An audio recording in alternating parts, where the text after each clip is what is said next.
Evangelho de Mateus, capítulo 18, versículo 23. Por isso, o reino dos céus pode comparar-se a um certo rei que quis fazer contas com seus servos.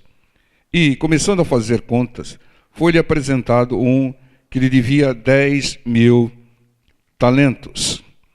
E não tendo ele com o que pagar, o seu senhor mandou que ele e sua mulher e seus filhos fossem vendidos, com tudo quanto tinha, para que a dívida se lhe pagasse. Irmãos, esse texto aqui fala sobre um credor que estava cobrando uma certa dívida, uma dívida grande, né? 10.000 talentos. Irmão, algo que nós devemos evitar de fazer é dívida, irmão. Evite fazer. Às vezes tem situações que você é levado a fazer em função de uma série de coisas, mas evite fazer dívidas. Agora, você tem que saber aquilo que é dívida e aquilo que não é dívida. Se você faz uma compra parcelada, você fez um acordo de pagamento. Passa a ser uma dívida se você não pagar parcela na data que foi estipulada. Mas evite fazer dívida. Por quê? Porque a palavra do Senhor diz, lá em Romanos capítulo 13, versículo 8, eu quero ler com vocês, Romanos 13, 8, diz assim: a ninguém devais coisa alguma, está vendo? A não ser o amor com que vos ameis uns aos outros, porque quem ama aos outros cumpriu a lei. Nós temos que ser devedores de amor. Amor, sim. Nós sempre devemos estar pagando os outros com amor. Mas a ninguém devais coisa alguma, está escrito aqui. É taxativo esse versículo. É direção do Espírito Santo de Deus ao apóstolo Paulo na carta aos Romanos. A ninguém devais coisa alguma. Porque a dívida, irmão, é algo dispendioso e perigoso. A dívida é algo que faz com que você pague mais por algo que tenha um valor menor.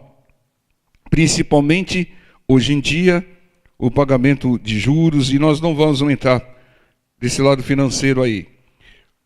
Mas, no caso de acontecer uma dívida, você não pode ficar esperando o credor te acionar. Aqui, nós estamos vendo um caso que aquele que devia foi acionado pelo credor. Começando a fazer contas, foi apresentado um que lhe devia 10, e não tendo ele como pagar. Então, se você tem e não tem como pagar, procure o credor, irmão. Negocie, né? Informe. Olha, eu tenho uma dívida com você, não é possível o pagamento hoje, eu quero renegociar, ou quero pedir um outro prazo, alguma outra coisa. Por quê, irmão? Você tem que respeitar o credor. Entendam, porque o credor, no momento anterior, ele te ajudou, talvez com um interesse não muito bom, mas ele te emprestou, ou ele, de certa maneira, facilitou a sua vida. Você tem que ter satisfação. A pior coisa que tem, eu digo por mim, eu acredito que com vocês também, é quando as pessoas devem e não pagam no momento certo, e o que acontece? Ela não dá satisfação, às vezes até vira o rosto para um, vira o rosto, como se o credor fosse o culpado. Então, evite fazer esse tipo de coisa. E quando fizer e não tiver condições de se acertar, respeite o credor. Respeite o credor e negocie, acerte a situação com ele. Aqui no versículo 26 diz: então aquele servo, prostrando-se, o reverenciava, dizendo: Senhor, seja generoso para comigo, e tudo te pagarei. Então o senhor daquele servo, movido de íntima compaixão, soltou e perdoou-lhe a dívida. Está vendo, irmãos? Ele se prostrou, depois que ele foi acionado, claro. Ele se prostrou, pediu generosidade, prometeu que ia pagar. Ele não se furtou a pagar, ele prometeu que ia pagar. Agiu como deveria, né? Por compaixão. E ele recebeu o que pediu. Recebeu mais do que pediu. Ou seja, ele recebeu o perdão da dívida. Entenda, quando você vai de encontro ao credor, quando você explica a situação, quando você propõe pagar, mas numa outra condição, você pode até receber o perdão da dívida. Entendam, é fundamental uma iniciativa. É fundamental você propor acordos. Não ficar, vamos dizer, irredutível, inflexível numa determinada posição. Clame por auxílio. Porque uma coisa que traz muitas perdas é a falta de humildade de chegar e falar, olha, estou nessa situação e não tenho condições de me acertar, mas a minha proposta é renegociar, depois vou te pagar. Então você pode ter a vantagem, como teve aqui, de ter, inclusive, o perdão da dívida. E o versículo 28 ao 30 diz: saindo, porém, aquele servo, encontrou um dos conservos, que lhe devia 100 dinheiros, e lançando mão dele, sufocava-o, dizendo: paga-me o que me deves. Então o seu companheiro, prostrando-se a seus pés, rogava-lhe, dizendo: seja generoso para comigo, e tudo te pagarei. E ele, porém, não quis, antes foi encerrá-lo na prisão, até que pagasse a dívida. A situação se inverteu. Aquele que teve a dívida perdoada, que tinha uma dívida de 10 mil, agora estava se negando a perdoar uma dívida de 100. Tem pessoas que agem assim, mas isso não vai fazer você mudar a direção do Senhor. Nós temos que fazer aquilo que a palavra diz e não aquilo que as pessoas merecem. É isso, porque se você for fazer aquilo que as pessoas merecem, vai ser difícil dar outra face, vai ser difícil orar pelos inimigos, vai ser difícil você abençoar alguém. Por quê? Porque você não conhece o histórico. Você pode avaliar que ela não merece, mas você não sabe da trajetória dela. Você não sabe o que ela passou, o que a levou naquela situação. É por isso que nós temos que ter fé o suficiente para não questionar a palavra em função de situação ou em função de pessoas, e sim obedecê-la como o Senhor ordena. Quando o Senhor diz amai o próximo, Ele não está falando o próximo que só faz o bem. Ele está falando o próximo também que erra, que peca, que até comete crimes. Porque é o seu amor, a sua oração, a sua intercessão que vai fazer com que ele seja liberto. Entendam, nós temos que amar as pessoas, porque a nossa luta não é contra as pessoas, é contra espíritos malignos que influenciam a mente das pessoas e tornam as pessoas más. Então nunca veja alguém como mal. E essa pessoa faz tudo isso porque ela está influenciada por um espírito. Algumas facilitam a ação, algumas se envolvem com esse espírito, mas a ação indireta, o que comanda na verdade a mente da pessoa é um espírito maligno. Essa pessoa é prisioneira, essa pessoa é uma marionete, um fantoche na mão de espíritos. Por isso que elas fazem o mal. Muitas vezes sabe da consequência ruim, sabe que pode ir para a cadeia, sabe que pode perecer, mas não conseguem deixar de fazer porque ela perdeu o comando. Quem está comandando a mente dela é um espírito maligno. É o que acontece com o viciado. O viciado, ele promete para todo mundo, todo dia, que vai parar, que não vai fazer, que não vai mais roubar, ele promete, mas ele não tem o comando da vida dele. A mente dele está aprisionada por um espírito de vício que o leva às drogas. Então só tem uma solução para quem tem um vício, para quem tem um mal, é expulsar o espírito maligno que manipula, contamina e comanda a mente da pessoa. Então a nossa ação não deve ser em função daquilo que as pessoas estão fazendo, se merece ou se não merece. É claro que a pessoa tem que ter consciência que ela também tem que obedecer a palavra do Senhor, se ela quiser ter bênçãos. E nós temos que agir segundo as regras estabelecidas pelo Senhor. A regra do Senhor é clara e tem que ser obedecida, porque aquele que fez a regra, ele sabe de todas as coisas, ele sabe de tudo, ele sabe de todas as consequências. Ele não estabeleceu regras ao Deus dará. Então Deus, quando estabeleceu aqui que as pessoas devem fazer de determinada maneira, é a melhor maneira. Agora, aquele que crê, ele obedece e tem o melhor resultado. Aquele que questiona e não crê, não obedece, não vai ter resultado. Não adianta a pessoa querer mudar um mandamento de Deus, uma regra de Deus, tirar um braço de ferro com Deus. Não. Irmãos, nós somos servos, e o bom servo é aquele que obedece ao Senhor. É o Senhor que o comanda. Nós tentamos comandar a nossa vida ao longo dos anos aí, e não tivemos o melhor resultado. É claro que avançamos pela misericórdia de Deus, tivemos alguns sucessos aqui, sucessos lá, mas tem situações nas nossas vidas que não foram resolvidas.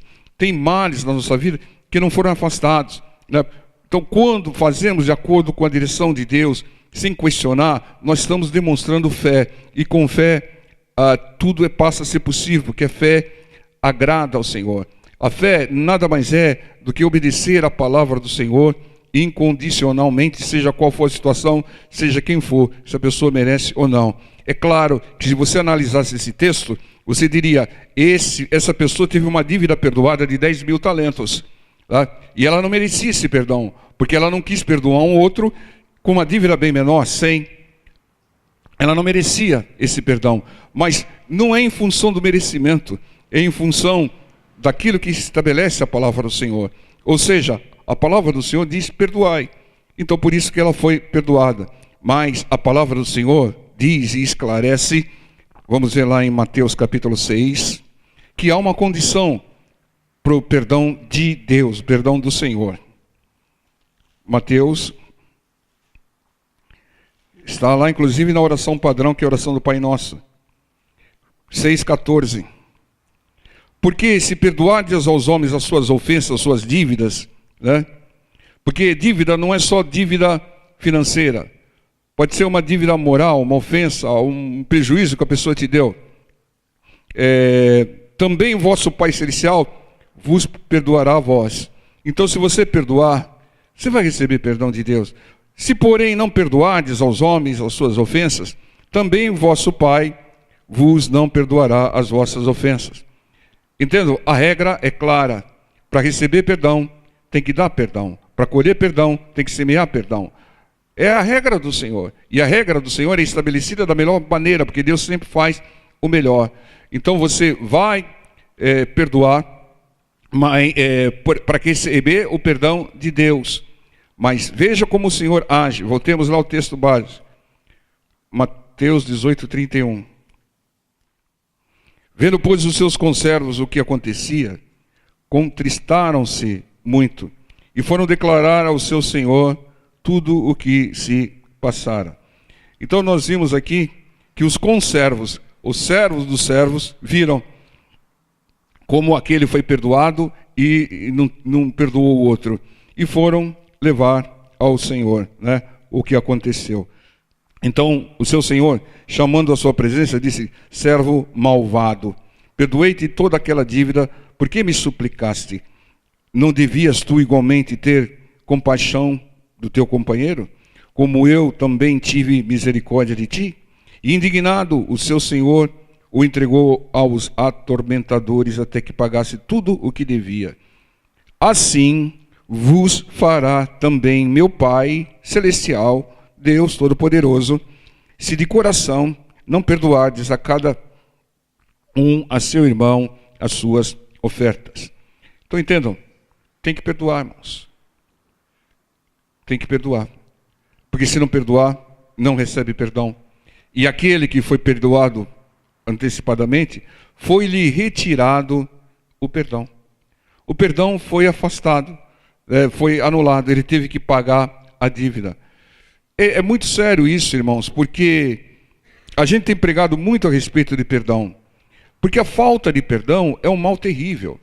A falta de perdão é uma arma de Satanás. Satanás retém bênçãos de pessoas que não perdoam, não conseguem perdoar. Satanás traz perdas para pessoas que não conseguem perdoar. Ele trava a vida, contamina o corpo e contamina a alma. Porque a falta de perdão, também chamada de rancor, mágoa, revolta, seja o que for, ela contamina o corpo, ela contamina a alma. né? Tem pessoas que, por um desejo de vingança, que é falta de perdão, ela fica transtornada e ela atrapalha a sua vida, retém as bênçãos de Deus. Entendam? A gente tem pregado de uma maneira até insistente, porque é fundamental. Nós vimos um caso, lá em Marcos capítulo 2, de um paralítico que, com fé, com amigos com fé, porque levaram ele na maca e abriram um buraco no telhado do Senhor, demonstraram fé. E a primeira coisa que o Senhor Jesus fez com ele foi perdoar os seus pecados. O Senhor não o curou. Ele precisava de cura da paralisia, mas o Senhor não o curou diante de mão. O que aconteceu? O Senhor perdoou os seus pecados. Por quê? Porque muitas vezes a falta de perdão de pecados é que retém as bênçãos das pessoas. Irmãos, medita, analisa a sua vida. Verifica se no passado, mesmo na época que você era uma velha criatura, se não ficou alguma coisa pendente com alguém. Se acerte, irmão, perdoe, né, para que Deus possa perdoar e te liberar bênçãos. Tem algo travando. Se você pudesse enxergar no mundo espiritual, você viria uma trava a determinadas bênçãos em função de uma falta de perdão que você não liberou, porque é desobediência à palavra. Então nós vimos, e isso é muito sério, irmãos. Tem pessoas que há anos clamam por bênção, mas não perdoa, e a bênção fica retida. Por quê? Porque Deus, Ele não vai privilegiar ninguém.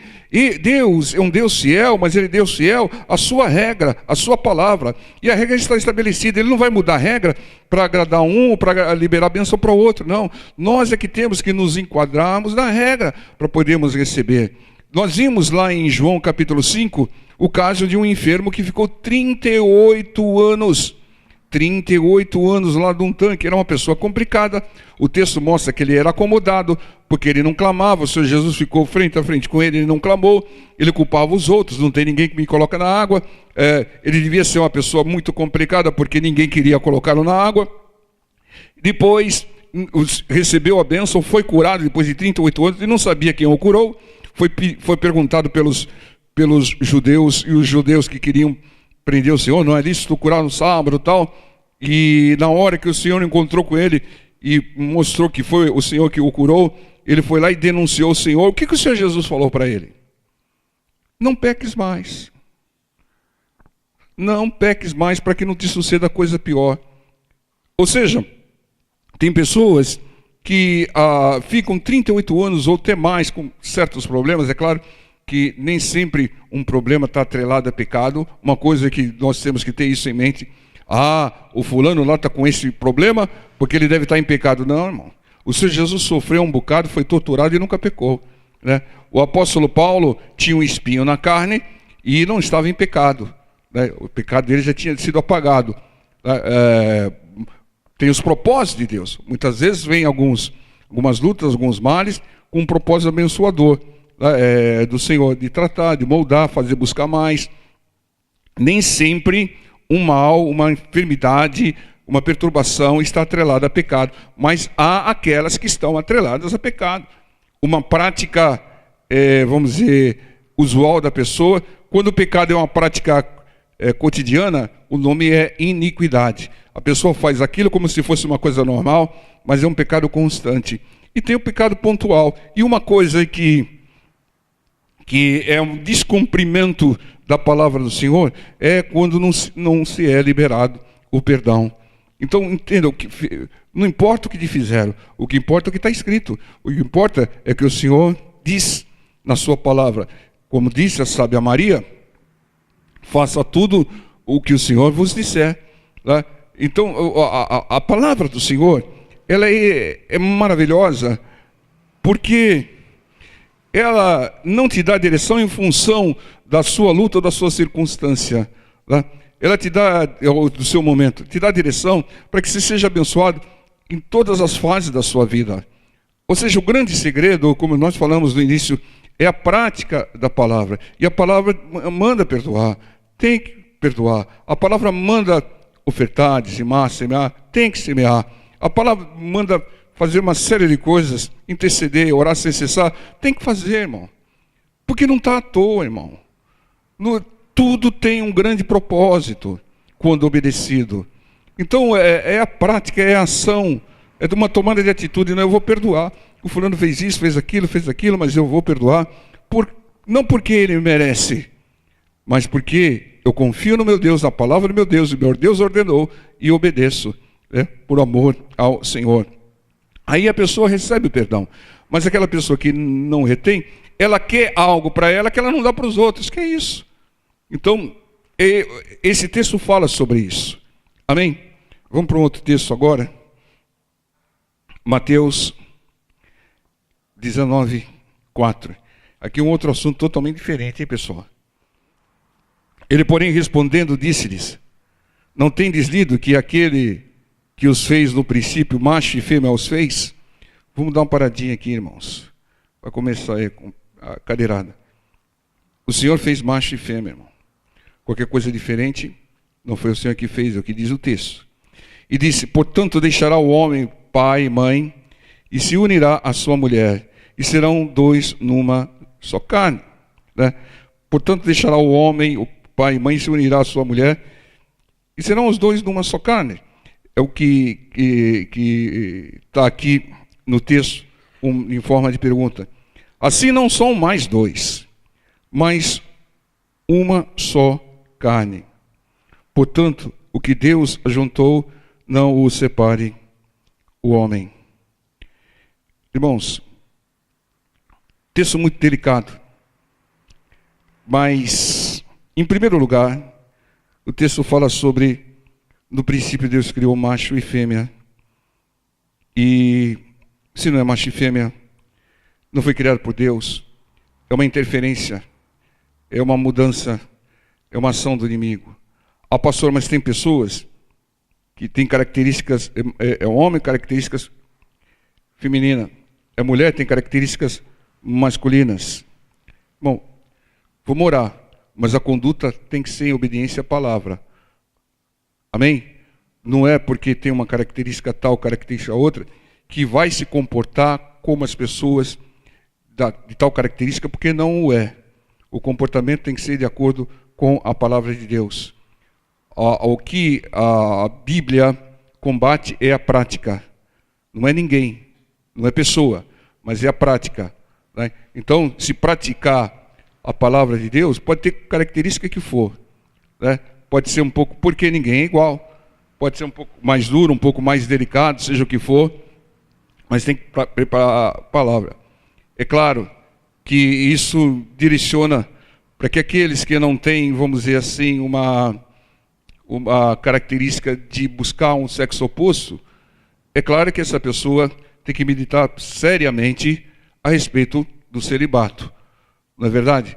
Porque tem pessoas que são forçadas ao celibato e não tendo chamado para o celibato. E acaba complicando em determinado ponto aí, até escandalizando. Então tem que meditar muito bem. Não é porque tem essas características que eu vou me comportar como tal. Não, eu vou me comportar como a palavra. Eu tenho essas características, tenho isso aqui, mas eu não posso transgredir a palavra. Esse assunto é muito delicado, mas é a prática da palavra, a obediência à palavra, que coloca as coisas no seu devido lugar. Mas aqui fala também sobre o casamento.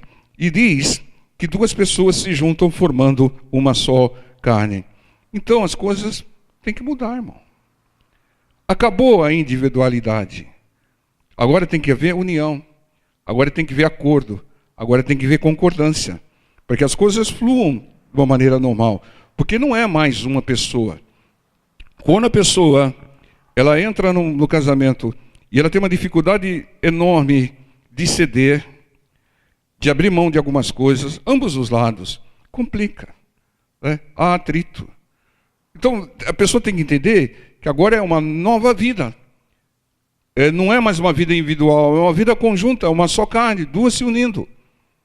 Então, os sonhos têm que estar de acordo. Tem que haver concordância. E para que haja concordância, muitas vezes, porque ninguém é igual, né? Tem que ceder. Um cede de um lado, outro cede do outro, faz um acordo, uma concordância e segue a vida.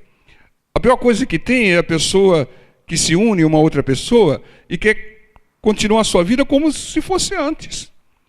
Com suas vamos dizer assim, a sua rotina, as suas manias, os seus sonhos, a sua direção. Não, agora mudou, você assumiu um compromisso. Você tem que estar ciente disso antes de assumir, ou senão não assuma. Assumiu, minha vida vai mudar. Agora não é só mais o meu interesse, é o interesse dos dois. Né? Agora não é mais a minha vontade, é a vontade dos dois. Agora eu não posso ficar decidindo sem consultar, ou eu não posso estar decidindo sem ver se há uma concordância. Tá? Então, isso é que traz uma vida prazerosa no casamento. O segredo, irmãos, é renunciar, abrir mão. Mas abrir mão em determinado ponto. E não só de um lado. Tem que abrir mão de ambos os lados. E é difícil isso. Principalmente numa cultura latina, onde o homem tem que comandar. Mas a Bíblia também diz que no caso de um impasse, quem decide é a autoridade. E a palavra de Deus, ela estabelece como autoridade o marido. É claro que o marido tem que ouvir, acordar, mas sempre pode ocorrer e vai ocorrer um impasse. Então a autoridade tem que ser respeitada. Porque qualquer lugar onde a autoridade não é respeitada, vira bagunça, vira o caos. Né? Então, houve impasse, isso, aquilo. Não, então, de acordo com a palavra de Deus, eu sou autoridade, eu decido aqui. Né? Se por acaso Deus falar comigo e eu meditar, eu mudo essa direção. Mas tem que ter uma autoridade. Deus estabelece autoridades para que não haja caos, bagunça. O que acontece na destruição dos lares é onde o pai, vamos avançar um pouco mais, o pai não exerce a autoridade de pai, a casa vira uma bagunça. Casa onde os filhos comandam os pais, viram um caos, porque a autoridade que foi constituída não está exercendo o papel de autoridade. Onde a autoridade não é respeitada, vira o caos, vira bagunça. Por isso que Deus estabeleceu a autoridade. Alguém tem que estar decidindo finalmente. O ideal é que haja concordância em tudo, mas sempre vai haver um caso que não vai ser possível, e aí fala, não, agora eu vou decidir dessa maneira. E tem que se acatar, irmãos, porque a pessoa que mais cede é a mais sábia. A que mais cede é a mais sábia. Porque aquela que não cede, ela está fomentando um conflito. Ela está fomentando um desentendimento. Não há sabedoria nisso. O sábio é aquele que mais cede e confia no Senhor. Ele pode estar até coberto de razão, tá? Mas em função do impasse, ele abre mão e espera Deus mostrar que ele deixa de defender a sua causa e Deus vai defendê-la. O tempo vai passar, as coisas vão mostrar que ele tinha razão. Tá? Então, é claro que sempre levando em consideração a autoridade. Agora, é uma parceria, é uma só carne, não é mais algo individual. Não pode, irmão, a pessoa, ela casa e querer manter os relacionamentos com amigos, como um dia antes. Agora mudou. Agora são dois. Né? Agora tem que ter, vamos dizer assim, a concordância plena, o acordo, né? Para que as coisas fluam bem. É a direção da palavra do Senhor. Deus, Ele ama tanto a união, que Deus é a união. Pai, Filho e Espírito Santo é um só. Tamanha união. E o espetacular é que Pai, Filho e Espírito Santo têm os mesmos propósitos, os mesmos planos, mas tem o Pai. O Senhor Jesus, Ele vai voltar. Mas Ele não sabe o dia que vai voltar. Ele disse, só o Pai sabe. Você entendeu? São um só, é um só Deus, mas a autoridade é do Pai. O Pai é que enviou o Filho. O Pai é que entregou o Filho para morrer por nós. É o Pai que vai determinar o retorno do Filho. O Pai trouxe uma série de informações a respeito de quando isso vai ocorrer. Tem sinais, isso, aquilo outro. Mas a decisão é do Pai. Então Deus, mesmo sendo um só, há coisas que o Filho, se Jesus confessa isso na palavra, o dia só o Pai o sabe. Então nós temos que ter esse entendimento. Tem que haver concordância, tem que abrir mão, tem que ceder, irmão. Aquele que não cede, irmão, ele não está sendo sábio. Porque ele não está procurando um acordo, ele não está procurando deixar as coisas na normalidade. Agora, se nos impasses dos impasses, tem que haver o respeito à autoridade. Agora, isso é muito sério, irmão. Isso é muito. Por isso que a Bíblia diz: não vos juntais a um jugo desigual. Porque não pode a pessoa servir a um Deus, o outro serve o Deus verdadeiro e se unir, irmão. Isso está errado. Porque aí a pessoa não vai abrir mão do seu Deus, não pode. Para fazer o acordo, não pode. É por isso que você tem que procurar antes, jovens, aquelas pessoas que servem o mesmo Deus. Pastor, encontrei o homem dos meus sonhos. Bonitão, pastor, parece o David Beckham, pastor, e isso e aquilo. Mas tem um problema, na sexta-feira, ele fica tocando uns tambores lá, Irmão, sai fora, irmão. Não foi Deus que preparou. Pastor, mas então faz o seguinte, ora até ele se converter, aí depois você procura e conversa com ele. Mas antes, você está desobedecendo a palavra, diz: não vos prendais a um jugo desigual. Então, é obediência à palavra. Você não pode ser... Irmãos, não podemos de forma nenhuma sermos dirigidos pela nossa vontade, pelos nossos sentimentos, pelos nossos desejos e pelas nossas emoções. Nós temos que ser dirigidos por aquilo que está escrito, está escrito, está escrito.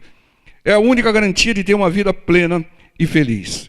Amém? Vamos ficar em pé, vamos estar orando em nome do Senhor Jesus.